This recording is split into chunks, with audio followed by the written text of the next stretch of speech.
బీసీలకి good news 42% reservation అని చెప్పినటువంటి కాంగ్రెస్ పార్టీ దాని అమలుకు సిద్ధమైంది. ఇప్పటికే రాను రోజుల అసెంబ్లీ సమావేశాల్లో దీనికి ఒక చట్టం కూడా రూపొందించబోతున్నారట. ఏకంగా రాజకీయ రిజర్వేషనే కాదు, విద్యా ఉద్యోగ అవకాశాల్లో కూడా ఈ 42% రిజర్వేషన్ అమలు చేయబోతున్నారట. ఈ నిర్ణయం కేబినెట్ లో ఇప్పటికే చర్చకు వచ్చింది. కేబినెట్ లో కూడా దీనికి ఆమోద ముద్ర కూడా వేశారు. 42% రిజర్వేషన్ కేవలం రాజకీయ స్థానిక ఎన్నికల్లోనే కాదు, పక్కాగా ఇది విద్యా ఉద్యోగ అవకాశాల్లో కూడా. ఇదే కనుక నిజంగా అమలైతే డెఫినెట్ గా బీసీలో గతంలో కంటే కొంత ఈ యొక్క ప్రభావంతో మెరుగైనటువంటి సమాజంలో వారు కూడా భాగస్వాములయ్యే అవకాశం ఉంది.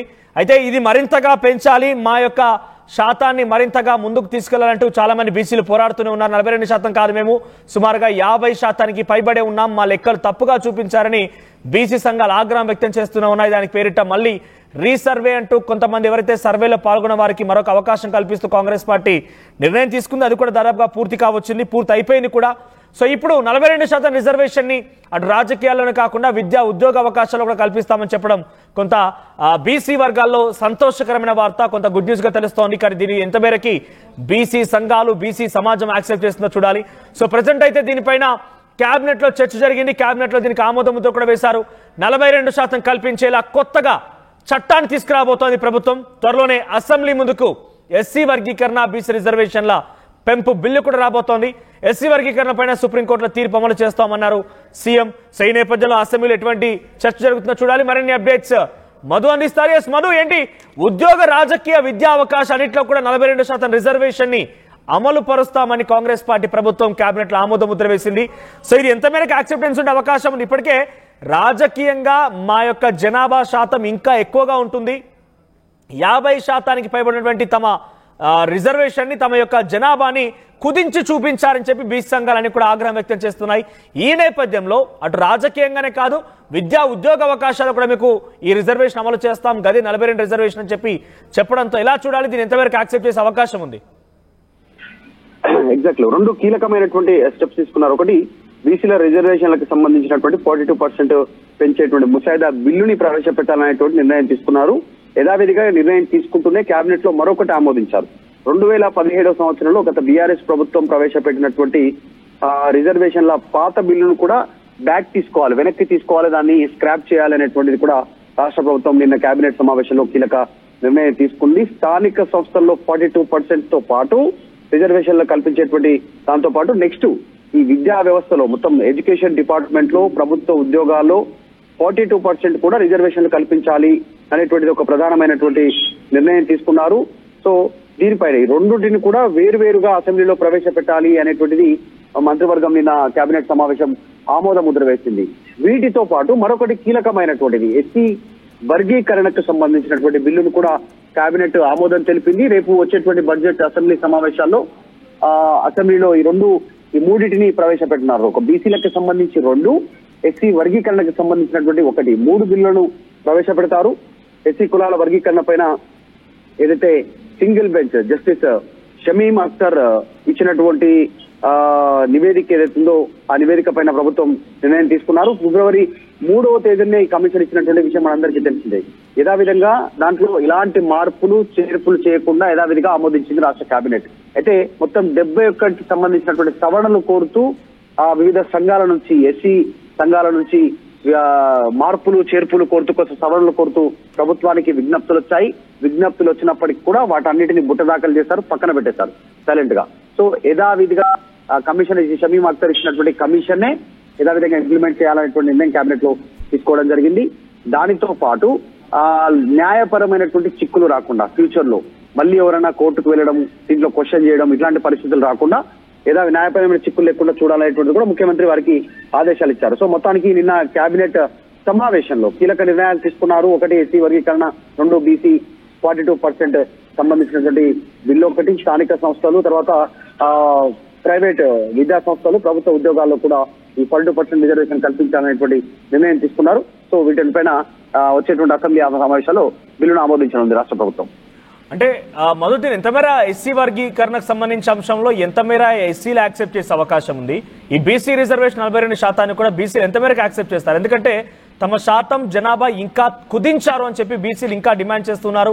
సభలు సమావేశాలు జరుగుతున్నాయి, పెద్ద మొత్తంలో ప్రెస్ మీట్లు పెడుతున్నారు, యుద్ధానికే వారంతా ప్రకటిస్తూ ఉన్నారు. ఇదొకటి పక్కన పెడితే ఎస్సీ వర్గీకరణ విషయంలో కూడా కొన్ని మార్పులు చేర్పులు చేయాల్సిందే అని చెప్పి ప్రత్యేకంగా మందకృష్ణ మాదిగ వెళ్లి కలిసి వచ్చారు ముఖ్యమంత్రిని. కానీ ఏకసభ్య కమిషన్, వన్ మ్యాన్ కమిషన్ ఇచ్చే నివేదిక ఆధారితంగానే ఈ వర్గీకరణ చేపడుతున్నామని ముఖ్యమంత్రి రేవంత్ రెడ్డి చెప్తున్నారు. అటు కేబినెట్ కూడా నిర్ణయం తీసుకుంది. ఈ రెండు కూడా అటు కాంగ్రెస్ పార్టీ అమలు పరుస్తున్నప్పటికీ వ్యతిరేకత ఒకవైపు కనబడుతోంది.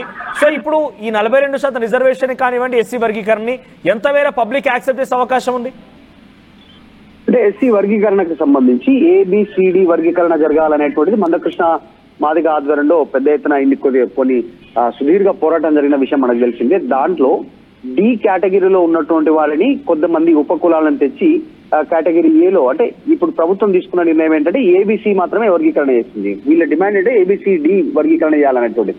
సో ప్రభుత్వం మూడే వర్గీకరణ చేసింది, మూడు పార్ట్గానే చేసింది.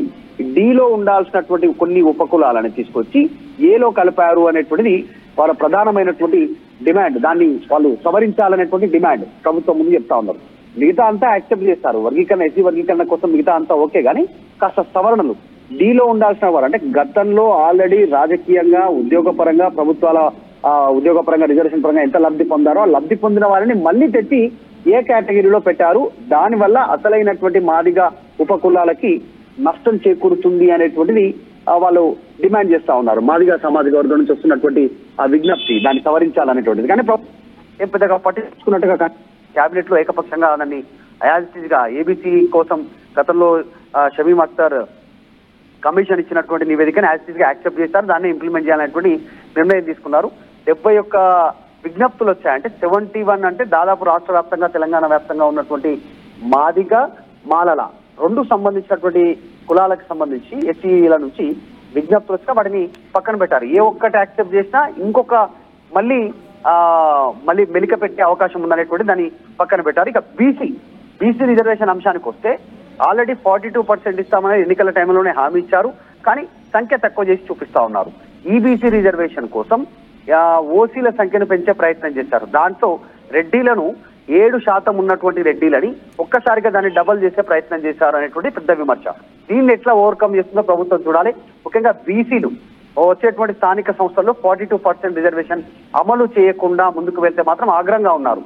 వీరిని ఏదో రాష్ట్ర ప్రభుత్వం కేబినెట్ ఆమోదించి అసెంబ్లీలో తీర్మానం చేసి దాన్ని బిల్లును ఓకే చేసి కేంద్రం పైన భారం నెట్టి చేతులు దులుపుకుందామని చూస్తే మాత్రం దీన్ని బీసీలు యాక్సెప్ట్ చేసే సిచ్యువేషన్ లేదు. పెద్ద ఎత్తున ఉద్యమం వచ్చే పరిస్థితి ఉంది. సో దానిపైన కాస్త బీసీలు అయితే ఆగ్రహంగానే ఉన్నారు. రాష్ట్ర ప్రభుత్వం మాత్రం అలాగే ముందుకు వెళ్లాలని ఆలోచన చేస్తా ఉంది. అంటే ఏకంగా ఒకసారి అసెంబ్లీలో చట్టం చేశారంటే దీంట్లో మార్పులు చేర్పు ఉండకపోవచ్చు. ఇప్పటికే పెద్ద మొత్తంలో రీసర్వే చేయాలి, తప్పుడు నివేదికలు అందించాలంటూ బీసీ నాయకులంతా కూడా ఉద్యమ బాట పడుతున్నారు. అంతర్గతంగా పార్టీలో ఉన్నటువంటి బీసీలు కూడా ఉద్యమాలు చేసేందుకు సిద్ధమవుతున్నారు. ఈ నేపథ్యంలో అసెంబ్లీలో చట్టం వరకు వెళ్తుంది అనుకోవచ్చా? మరోసారి ఏదైనా కన్సల్ట్ చేసే అవకాశం ఉందా గవర్నమెంట్? అంటే అసెంబ్లీలో బిల్లు ఆమోదించేంత వరకు యాక్సెప్టెన్స్, ఇది కేంద్ర పరిధిలో ఉంది కాబట్టి ఆల్రెడీ సుప్రీంకోర్టు 50% క్యాప్ కూడా ఉంది కాబట్టి దీన్ని సవరించాలంటే రాజ్యాంగ సవరణ చేయాల్సి ఉంటుంది. అన్ని మరి కేంద్ర ప్రభుత్వం చేతిలోనే ఉంది. ఇది చేయాలనుకుంటే పార్లమెంటు ద్వారానే జరగాల్సినటువంటి పరిస్థితి ఉంది. కాబట్టి దీన్ని ఎట్లా ఓవర్కమ్ చేస్తారు, దీన్ని ఎట్లా అనేటువంటిది ప్రస్తుతం ఒక బిగ్ క్వశ్చన్. వీళ్ళు మాత్రం బిల్లు ఆమోదించి అఖిల పక్షాన్ని తీసుకెళ్లి కేంద్ర ప్రభుత్వాన్ని కలిసి, కేంద్రాన్ని కలిసి, ప్రధానమంత్రిని కలిసి అక్కడ విజ్ఞప్తి చేసి 42% రిజర్వేషన్ కోసం కేంద్ర ప్రభుత్వం నిర్ణయం తీసుకోవాలనేటువంటిది వారి పైన పెట్టాలనే ఆలోచన చేస్తా ఉన్నారు. అలాంటి ఎస్సీ వర్గీకరణ కోసం అయితే రాష్ట్రాలే ఇంప్లిమెంట్ చేయొచ్చు అనేటువంటిది కేంద్రం మన సుప్రీంకోర్టు ఇచ్చినటువంటి తీర్పు. కాబట్టి ఆ విషయంలో ఇబ్బంది లేదు. కానీ బీసీల విషయంలో మాత్రమే కేంద్రం దగ్గరికి అఖిల పక్షాలను తీసుకెళ్ళడానికి సిద్ధమవుతున్నారు అసెంబ్లీ సమావేశాల తర్వాత. కాబట్టి చూడాలి ఎలాంటి పరిణామాలు ఉంటాయో.